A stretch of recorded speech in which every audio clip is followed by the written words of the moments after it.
Kami berbincang dengan Bapak Jansen Sinamo, seorang motivator, guru etos Indonesia. Dia juga sahabat dari Syekh Panji Gumilang.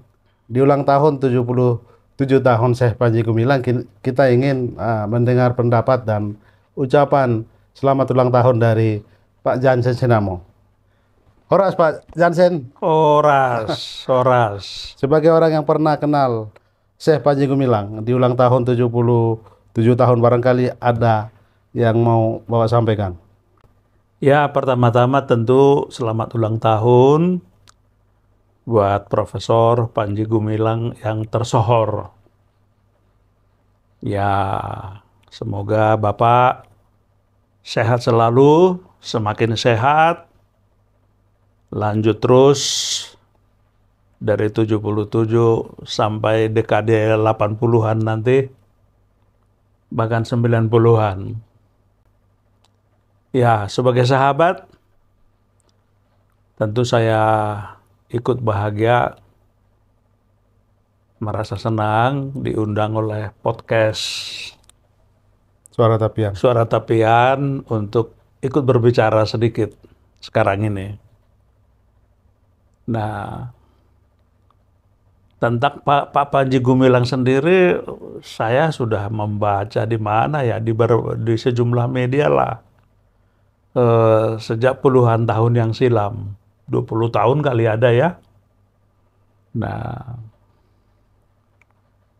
jadi, tapi kemudian saya beruntung ketika saya diajak oleh seorang sahabat, Pak Robin namanya, Ya. Simanulang, berkunjung ke Al Zaitun.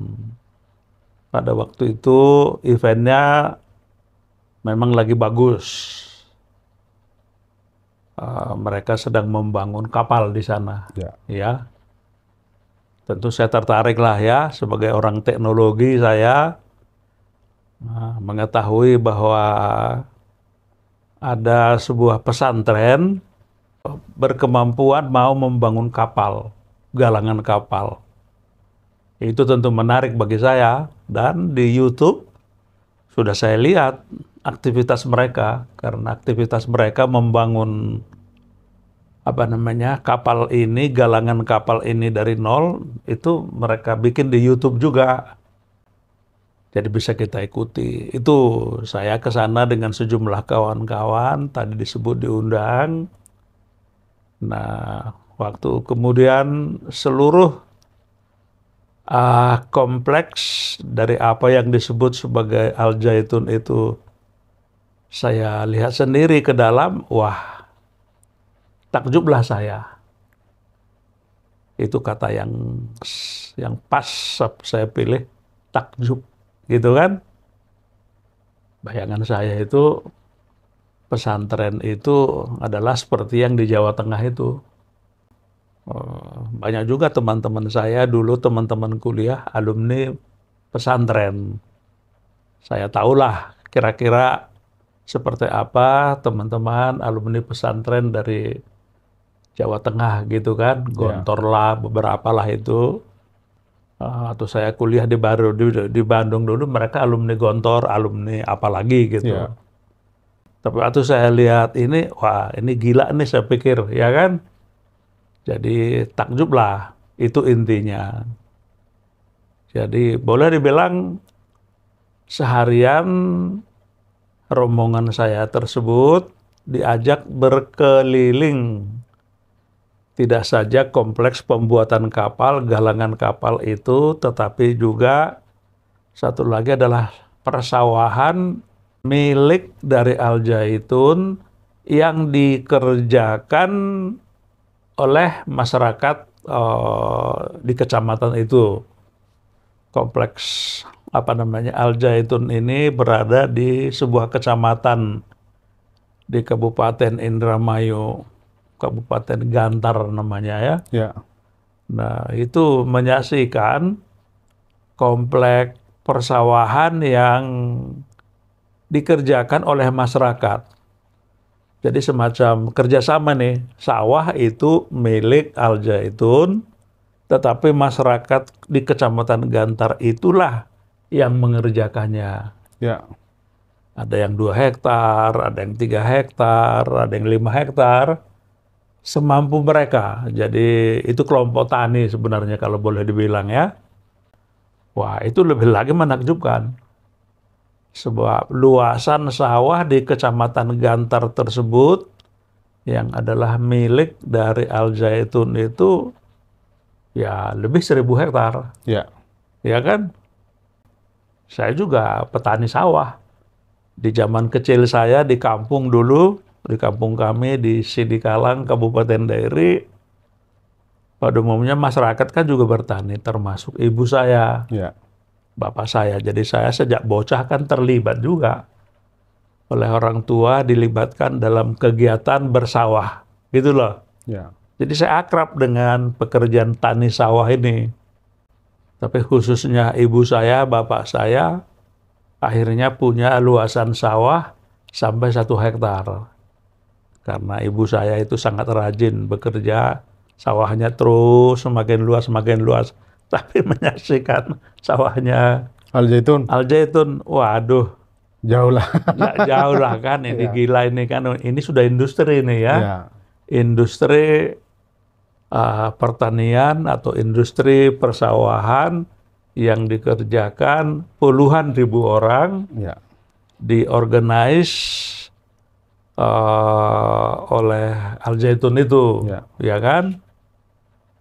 Katanya tiap-tiap keluarga petani atau kelompok tani yang mengerjakan itu, berapapun luasannya, Al Zaitun yang menyediakan bibit, Ya. Al Zaitun yang menyediakan pupuk, Al Zaitun yang menyediakan Al-Sintan. Apa itu Al-Sintan ya? Ya. Alat-alat pertanian lah gitu kan. Ya. Masyarakat itu tinggal mengerjakannya saja sesuai petunjuk Al Zaitun. Oke. Belakangan saya baru tahu bahwa Syekh ini Ya. itu ternyata adalah seorang ahli pertanian. Ya. Dia adalah magister pertanian, gitu loh. Jadi dia tidak hanya kiai, dia tidak hanya ahli pendidikan pesantren begitu, Ya. tapi dia juga ahli pertanian ternyata. Ya, nah itu belakangan saya tahu. Oke. Saya sudah melihat sawahnya itu kan jadi pertanyaan saya jadi banyak banget. Nah, itu tentang pertaniannya. Oke. Nah, saya sudah di dalam juga saya lihat bukan cuma mereka bertani atau pertanian padi gitu, Ya. tapi juga mereka punya perkebunan pisang, buah-buahan, apalagi gitu. Yang sempat saya lihat waktu itu ada 5 atau 6 jenis buah-buahan ya, Ya. yang mereka budidayakan dalam bentuk kebun di kompleks Al Zaitun itu. Nah, tidak sempat eksplor sampai ke intinya, tapi hanya ngelewatin saja perkebunan ini. Nyatalah bahwa perkebunan Al Zaitun ini itu sudah berteknologi tinggi, ya kan? Ya, saya lihat selang itu seliweran di antara pohon-pohon pisang. Ini kan teknologi pertanian Israel ini sudah. Ya, bahwa airnya didistribusikan dari titik sentral ke seluruh pohon. Setiap pohon akan mendapat air yang sesuai dengan kebutuhannya yang didistribusikan dengan pipa-pipa tersebut. Ya, kalau terhampar dalam ruang tani seperti itu sudah pasti puluhan kilometer itu panjang pipanya ya. Jadi Al Zaitun ini adalah produsen beras, produsen mangga, produsen pisang, produsen apa itu namanya? Buah naga. Buah naga, macam-macam lah. Nanas. Gitu kan, nanas, gitu. Ya. Jadi ini kompleks Al Zaitun ini, kalau saya bilang ini dari segi luasannya ini sudah setara dengan salah satu kota lah di Indonesia. Kota yang saya maksud bukan kota seperti Jakarta atau Bandung, enggak. Kan banyak misalnya kota-kota di Indonesia ini sebenarnya mereka jauh, tapi namanya kota. Ya. Nah, seperti itu maksud saya. Hal yang paling menarik buat saya dari seluruh komplek Al Zaitun ini adalah tokohnya sendiri, Ya. Pak Panji Gumilang. Ya, kami ngobrol, berjam-jam ngobrolnya. Ya kan? Ya, saya kan juga wartawan ya. Jadi saya juga mengajukan banyak pertanyaan kepada beliau. Ya. Ya, mungkin Anda bisa membayangkan seperti sudah banyak tersiar belakangan ini di internet hasil wawancara siapa tuh yang double check itu Andi Epnoya. ya Andi F. Noya ya. Itu kan ada ratusan pertanyaannya itu. Kurang lebih pertanyaan saya juga begitu. Ya. Dan dia jawab satu-satu ya. Dan kami sambil ngobrol, buah-buahan produksi mereka itu di meja besar kami ada tuh. Ya. Jadi sambil ngobrol, makan pisang gitu kan. Saya kebetulan doyan pisang. Ya. Pisang-pisangnya itu premium semua gitu kan. Jadi makin banyak kita ngobrol, makin banyak kita tahu. Ya Pak Panji Gumilang tadi saya bilang ahli pertanian, ahli lingkungan hidup. Ya kan?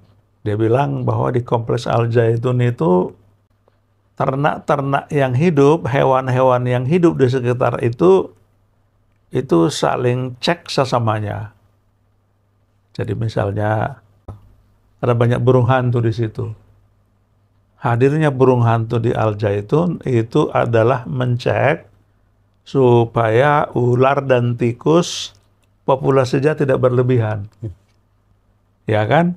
Nah begitulah saya bilang tadi, beliau ini ahli lingkungan hidup. Nah, jadi di kompleks seluas itu semua binatang hampir ada, kecuali barangkali yang gede-gede seperti harimau dan singa nggak ada barangkali gitu ya. Tetapi ternak-ternak atau binatang-binatang yang biasa hadir di daerah pertanian, daerah agraria hadir di situ, ya kan? Nah, tetapi kehidupan mereka itu tadi saling cek sesamanya, tidak ada yang populasinya kemudian berlebihan. Mereka saling cek ternak-ternak itu, hewan-hewan itu. Kekaguman dan ketakjuban terus saja bertambah-tambah. Ya, memang kami di situ hanya sehari, ya. Itu pun rasanya masih banyak pengen dilihat, tapi ya udah nggak ada waktu lagi. Udah capek, udah seharian, udah lihat kapal, mulai dari lihat kapal sampai lihat ruang kelas dan lain-lain. Itu jadi kesimpulan umum kalau saya kan kebetulan konsultan ya. Iya, Pak. Banyak calon bupati saya konsultanin jadi bupati. Itu rata-rata calon-calon bupati itu saya ajak ke sana, walaupun belum sampai sekarang belum berkesempatan ya. Ya. Kalau kamu bupati, ayo kita semacam studi banding dulu ke Al Zaitun gitu, biar kamu lihat dulu bagaimana sebuah daerah dikelola dengan begitu baik, dengan begitu surplus, dan terpadu antara aspek pertanian, kehutanan, perikanan, dan lain-lain itu, gitu loh. Tadi sudah dipaparkan kalau kita melihat Al Zaitun itu adalah Panji Gumilang. Panji Gumilang itu Al Zaitun. Dari sisi etos kepemimpinannya sudah diperlihatkan dari penjelasan Pak Jansen tadi. Yang karena ini refleksi di 77 tahun sosok dari yang fenomenal ini. Saat ini kan dia berperkara, banyak orang yang memperkarakan Al Zaitun dan dia, dan kasus ini sekarang sudah di Barreskrim gitu. Kira-kira apa yang kita bisa pelajari dari berita dan keadaan ini? Ini memang sesuatu yang tidak saya pikirkan atau bayangkan waktu saya berkunjung ke sana dua kali ya. Ya, 2 kali. Kunjungan saya kedua ke sana kebetulan bersamaan Dahlan Iskan ya? dengan Dahlan Iskan, mantan Dirut, PLN, mantan Menteri BUMN, Iya. ya kan? Nah, ya karena ada Pak Dahlan Iskan di situ, dia kan jauh lebih wartawan daripada saya kan. Pemilih Jawa Post Group. Dan dia kan jauh lebih jago mewawancarai orang daripada saya. Jadi ya saya numpang aja sama beliau. Ya, Apa yang dia tanyakan ya saya ikut aja menanyakan itu gitu loh. ya. Tidak saya bayangkan beberapa pekan kemudian pada event sholat apa namanya, Sholat Id. sholat Idul Fitri, Ya. pecahlah insiden yang membuat Indonesia ini ya kayak geger gitu kan. Saya tidak bisa membayangkan itu terjadi. Saya ya jadi penonton aja di situ pada sebenarnya. Yang bisa saya lihat memang tokoh seperti Pak Al Zaitun dengan tokoh besar sehebat Panji Gumilang ini tidak bisa lain memang pasti mengundang kontroversi. Bukan cuma itu, belakangan saya lihat banyak banget yang membencinya, banyak banget yang kepengen kepengen agar Al Zaitun itu dibunuh, ditutup gitu loh. Banyak banget kelompok-kelompok yang kepengen beliau ini, tokoh besar kita ini, Penjara. kalau bisa dipenjarakan gitu kan, dimatikan gitu loh. Ya, itu saya memang sikap saya pertama-tama memang jadi mengurut dada. Kok begini ya di bangsa kami ini? Mengapa mesti dibegitukan tokoh hebat di negeri kami ini, gitu kan? Banyak hal sebetulnya yang pengen saya puji lagi tentang beliau, tapi nggak ada waktu ya. Salah satunya lagi adalah tentang sikapnya tentang ke Indonesia. Dia membayangkan Indonesia yang jauh lebih hebat daripada yang rata-rata kita bayangkan, ya kan? Nah, yang sempat saya dengar itu adalah tentang sikapnya untuk selalu menyanyikan Indonesia Raya 3 stansa. Saya pun hampir lupa bahwa Indonesia Raya itu memang aslinya 3 stansa. Ya. Tapi belakangan saya lihat terlalu banyak orang Indonesia Yang lupa sejarah. yang lupa bahwa Indonesia Raya itu 3 stansa, ya kan? Bahkan ketika di Al Zaitun dinyanyikan Indonesia Raya 3 stansa, malah gara-gara itu Al Zaitun dituduh sesat, ya kan? Membuat Indonesia Raya dengan teks baru kan gitu kan kira-kira. Aduh, padahal itu asli Wage Rudolf Supratman memang 3 stansa. Ya. Nah, yang luar biasa di Al Zaitun itu dinyanyikan tiap hari oleh semua siswa. Benar. Ya kan?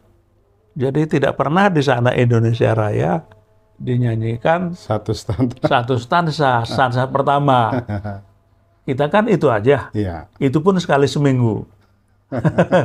Tapi di Al Zaitun itu every single day semua siswa, guru dan pegawai menyanyi Indonesia Raya 3 stansa. Ditekankan oleh Pak Panji Gumilang. Ini salah satu metode pendidikan yang mereka praktekkan, bahwa untuk lebih mengerti Indonesia, menghayati makna Indonesia, memperkuat nasionalisme Indonesia adalah dengan menyanyikan Indonesia Raya 3 stansa itu. Dan saya setuju banget akan itu. Setiap guru mestinya mengajarkan itu di semua sekolah di Indonesia, dari sekolah serendah-rendahnya sampai sekolah setinggi-tingginya.